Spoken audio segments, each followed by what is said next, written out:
Since October 7th, to be an outward Jew these days is an act of courage.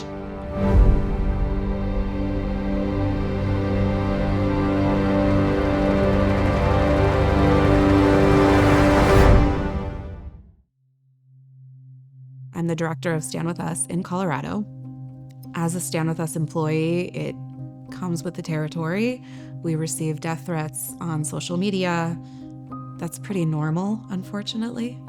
And that's something that we've all grown thick skin in order to be able to tolerate. And most of the time, with that one level of separation that social media offers, it's usually nothing we need to truly worry about, but we take all of those seriously. And since October 7th, to be an outward Jew these days is an act of courage.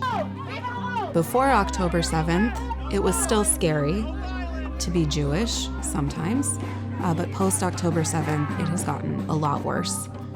I remember right after October 7th when we started learning who the captives were, who the hostages were, their stories, their ages, their names, and I learned about these twin girls who were 3 years old, Yuli and Ema Cunio. I thought about them and I cried about them every single day because they're identical twin girls.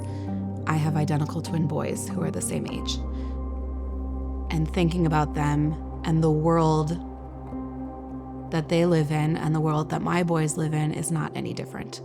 And it could have been us.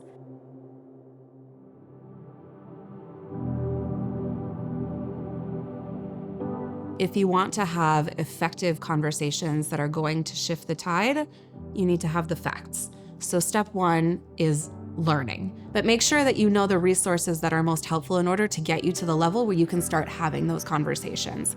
Stories of Anti-Semitism has a ton of resources to educate you, whether you're a Jew or not, in order to have those conversations. StandWithUs has a ton of those resources. They're all free, they're online, they're easily accessible, and you can find everything that you need there in order to start having those conversations, to educate yourself, and then to take that information out there. Be that person who, while you're standing in line at the supermarket or you're sitting next to a stranger on the airplane, start talking about October 7th. Start talking about the hostages. Never stop talking about the hostages until all of them come home. Take that one thing that you haven't done yet and see if you can rise to that level. See if you can rise to that occasion.